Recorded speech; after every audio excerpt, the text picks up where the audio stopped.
Si Ara ay nag-iisang tagapagmana ng kanilang kumpanya at nag-iisang anak ng kanyang mga magulang. Kahit lumaki sa buhay ng karangyaan si Ara, ay hindi yun naging rason upang maging masama ang kanyang ugali. Bagkus alam niyang magpakumbaba at maging matulungin sa kapwa. Dahil nag-iisang anak, ay gusto ng kanyang mga magulang na makapangasawa si Ara ng isang mayamang lalaki upang mas lalong lumaki at ma-expand pa ang kanilang negosyo. Ilang beses na si Arang sineset up ng date ng kanyang ama sa mga anak ng kaibigan nito. Pero laging bigo si Ara na makahanap ng lalaki na sa tingin niya ay gusto niyang pakasalan. Dahil kung hindi mayabang ang lalaking gusto para sa kanya ng kanyang magulang, ay napakapangit naman ang pag-uugali at hindi niya tipo ang ganoon. At magulang pa rin niya ang nagdedesisyon para sa kanya. Wala naman siyang magawa roon. Dahil nabuhay lang rin si Ara nang nakaasa siya sa kanyang mga magulang. Kaya't pakiramdam niya ay hindi siya marunong magdesisyon para sa kanyang sarili. Nang makalapit ang binata na kadate ni Ara sa kanya at nagkamustahan sila, ay parang okay naman na. Hanggang sa nag-date na nga sila. Pero lumabas ang tunay nitong ugali at nagsimulang ipagyabang kay Ara ang kanyang mamanahin. Dahil sa kayabangan ng lalaki, ay gusto na lamang ni Ara na umalis, kahit nagpaalam siya na pupunta lamang siya ng CR. Pero hindi na siya bumalik pa sa date nila ng binata. Dumiretso na ring umuwi si Ara pagkatapos noon. Mas malala ang kayabangan ng binata na kanyang nakadate ngayong gabi, kesa naong mga nakaraang date na meron siya. Kaya mas ginusto na lamang niya na umalis kesa tapusin pa ang gabing iyon. Dahil hindi niya na kayang makinig pa sa kayabangan ng ganoong klaseng tao. Para kasi sa kanya, ay hindi magandang asa lang ipagmayabang sa iyong kapwa ang mga bagay na meron ka. Lalo na kung hindi mo naman iyon pinaghirapan. Nang makauwi si Ara, ay naghihintay pala sa kanya ang kanyang ina sa kusina. Dahil tumawag ang nanay ng binata na umalis raw sa date nila si Ara na walang paalam.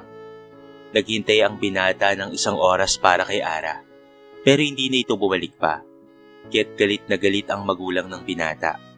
At nang makita ni Ara ang kanyang ina, ay alam niya na kaagad na pagagalitan siya nito. Tama nga ang hinala ni Ara. Sinimulan siyang pagalitan ng kanyang ina dahil sa ginawa niya. Pero walang pakialam si Ara doon. Kasi hindi niya nagustuhan ang lalaki na kanyang nakadate. Pakiramdam niya na mas mabuting umalis na lamang kaysa may masabi pa siyang masama sa binata na kanyang kaharap.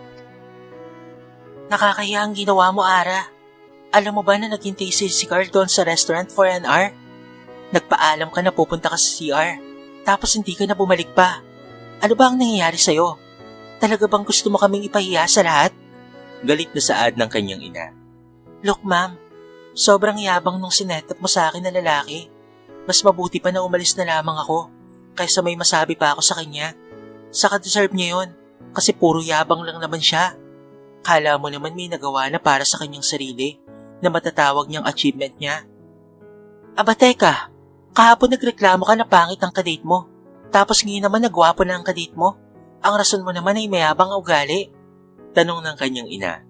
Oo ma. Diretsong sagot ni Ara. Sana man lang hinanapan mo ako ng gwapo pero hindi mayabang. Then baka yun hindi ko nalayasan sa date namin.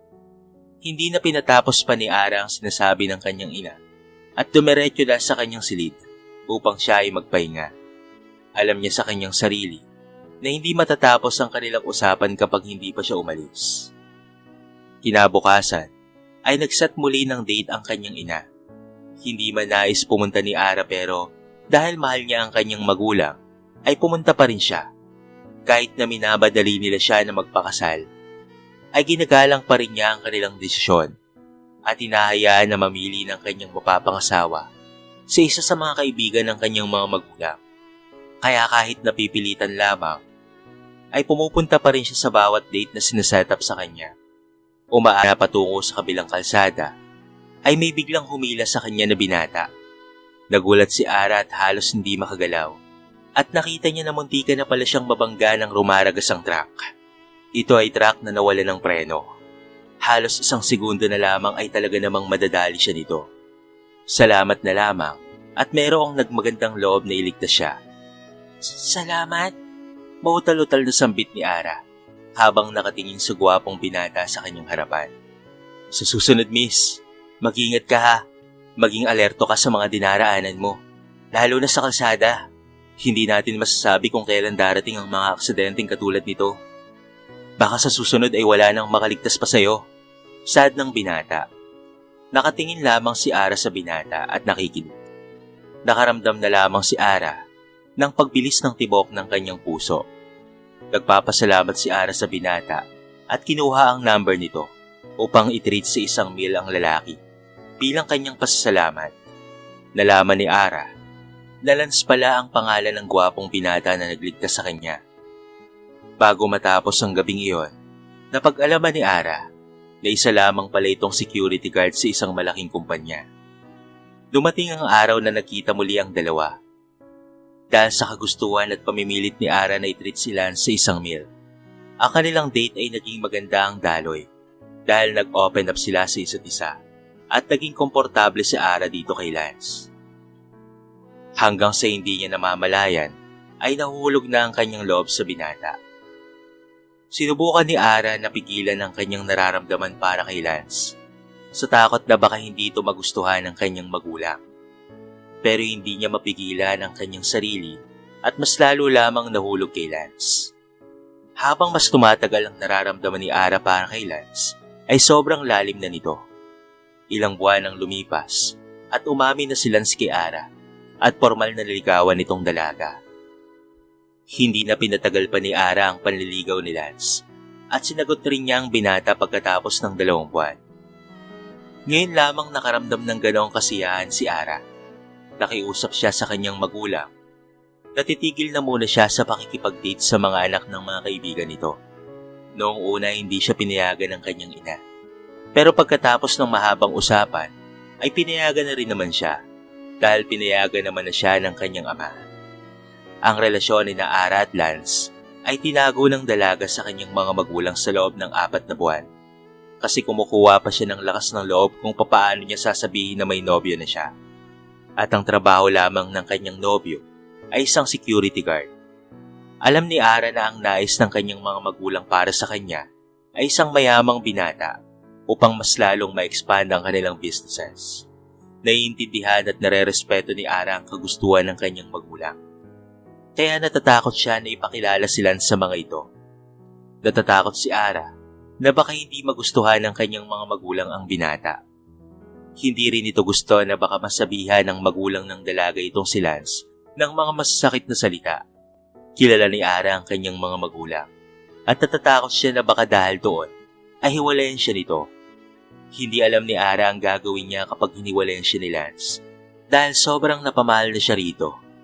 Hanggang sa dumating ang araw na kanyang kinakatakutan dahil kinausap siya ni Lance na gusto ng binata na makilala ang magulang ni Ara. At dahil mahal ni Ara itong si Lance at ayaw mawala ang binata, ay pumayag siya kahit na natatakot siya sa sasabihin ng kanyang mga magulang. Ngunit bago pa sila pumunta ay kinausap na muna ni Ara itong si Lance na sana'y huwag siyang iwanan kahit na anong sabihin ng mga magulang niya. Kaya't ipinangako naman ni Lance na kahit anong mangyari ay hindi niya iiwanan ng dalaga dahil mahal na mahal niya si Ara at hindi kayang mawala sa kanyang buhay. Napag-usapan ng dalawa kung kailan bibisita si Lance sa bahay nila Ara at nagkasundo naman silang pareho sa petsa. Hanggang sa dumating nga ang araw na napagkasunduan nila at sobrang kinakabahan si Ara sa maaaring mangyari. Ipinakilala ni Ara si Lance sa kanyang mga magulang bilang nobyo niya. Natuwa naman ang mga magulang ni Ara, kaya akala nila ay maganda ang patutunguhan ng lahat. Anong pangalan ng kumpanya niyo, iho? Tanong ng nanay ni Ara na nagpakaba sa kanya kasi hindi pa nababanggit ni Lance na isa lamang siyang security guard. Natatakot si Ara na baka masira ang magandang impresyon ni Lance sa kanyang mga magulang kapag nalaman ng mga ito na security guard lamang si Lance at hindi nagmamay-ari ng isang malaking kumpanya sa Maynila gaya ng kagustuhan nila para kay Ara. Ma'am, suway ni Ara sa kanyang ina. Tumingin muna si Lance kay Ara at ito ay ngumiti. Naku po ma'am, wala po akong kumpanya. Pero nagtatrabaho lang po ako bilang isang security guard sa isang malaking kumpanya. Magalang na sagot ni Lance sa mga magulang nitong si Ara. Ano? Narinig mo ba ang sinasabi niya, Ara? Sambit ng ama ng dalaga. Ara, alam mo ba ito? O nagsinungaling siya sa'yo para makuha ka niya at mapasagot? Sinabi niya na po sa akin, Mom and Dad, na isa lamang po siyang security guard. Sad ni Ara. Ano ka ba naman, Ara? Akala naman namin galing siya sa isang decente at magandang pamilya. Yun pala, ay isa lamang siyang security guard. Tapos ang lakas pa ng loob niya na pumasok sa pamamahay ko. Dad, sa tingin ko naman po, ang pagiging isang security guard ay isang marangya na trabaho. Saka mabait po si Lance at mahal na mahal ko po siya.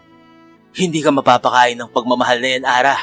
Ang kailangan natin ay isang binata mula sa isang malaking kumpanya para ma-expand ang company natin at mapagkumbay nyo ang mga ari-arian nyo. Tapos ikaw, kuha ka lang ng isang basura sa daan? Tama ang dad mo, Ara. We are so disappointed in you. Ma'am, sir. Mawalang galang na po. Pero mahal ko po ang anak nyo. Singit naman ng binata.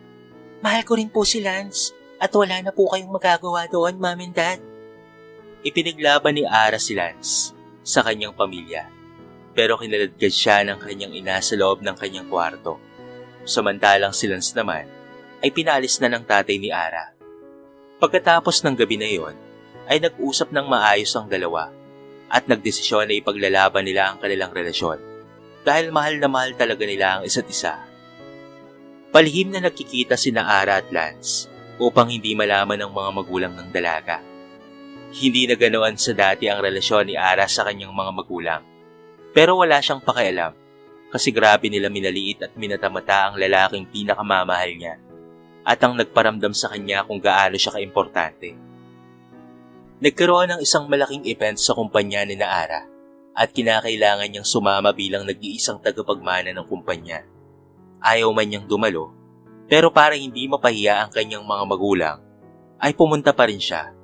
Naiintindihan naman ni Lance na hindi makakapunta si Ara sa date nila, pero sinabi ng dalaga na babawi siya sa binata. Labag man sa loob ni Ara na pumunta sa event na yon, pero pumunta pa rin siya dahil kahit papaano ay mahal pa rin niya ang kanyang mga magulang at may natitira pa rin siyang respeto para sa kanila. Nasa isang gilid lamang si Ara na nakikinig sa mga host. Kasama niya ang kanyang mga magulang sa table. Habang busy siya sa kanyang gadget, ay may lumapit na matanda sa kanila na nasa 75 years old na. At iyon ay ang Don na may pinakamalaking share sa company ng mga magulang ni Ara. Kaya bilang respeto, ay binaba niya ang kanyang cellphone upang batiin si Don Azrael. Ang sabi ng Don, ay papakilala raw nito ang kanyang apo na magmamana ng lahat ng shares niya sa kumpanya nila Ara at ng iba pa niyang mga ari-arian.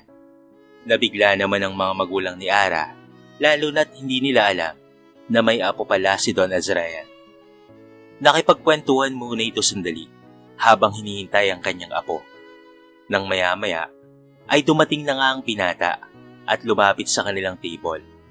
Mas lalo silang nabigla dahil ang lalaking sinasabi pala ni Don Azrael na kanyang nag-iisang apo at tagapagmana ng lahat ng shares sa kanilang kumpanya ay walang iba kung hindi ang kanyang kasintahan na si Lance.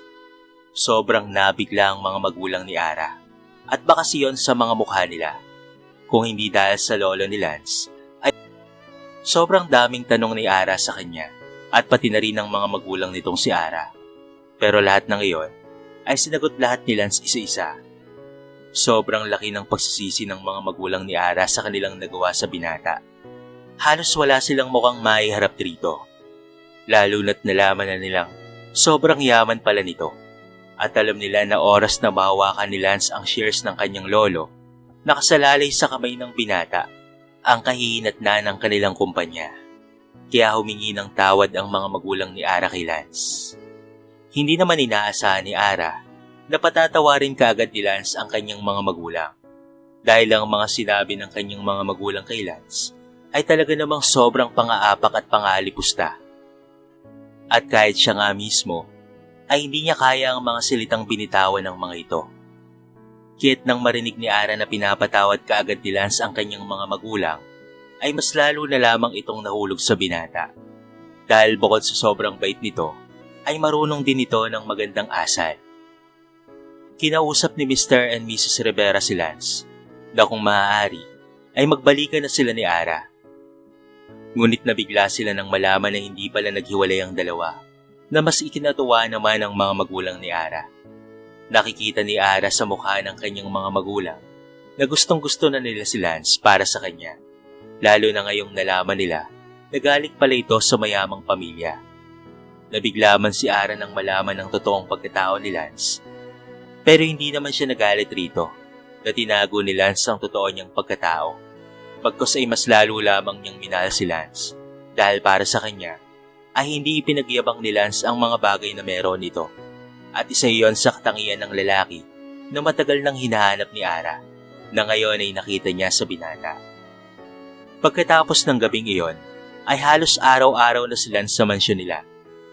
Halos ayaw nang ang pauwi ng mga magulang ni Ara itong si Lance at gusto na nilang maikasal ang dalawa sa lalong madaling panahon. Kaya't makalipas ang first anniversary ng dalawa, ay nag-propose na kaagad ang binata sa dalaga.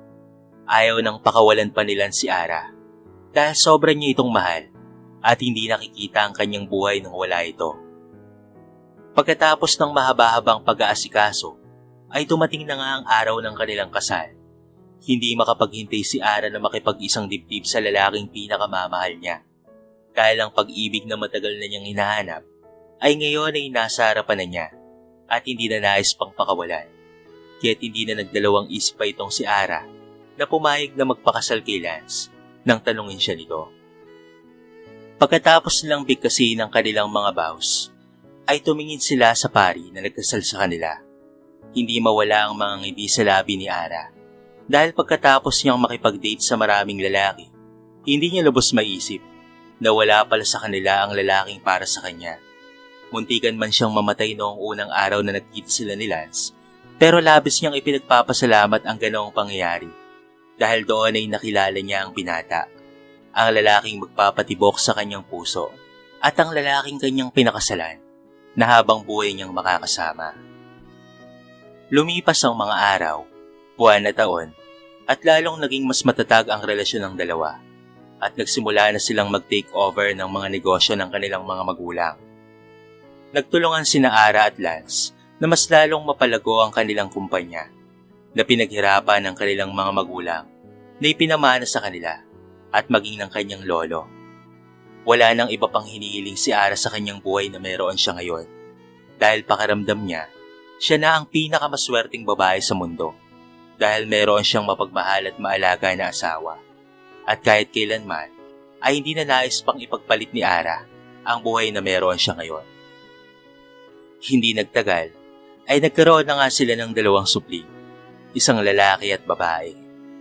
Tuwang-tuwa naman ang mga magulang ni Ara na kahit nagmukhang pera ay wala rin naman talagang ibang ninanais kung hindi ang mapabuti lamang at maging maayos ang buhay ng kanilang anak.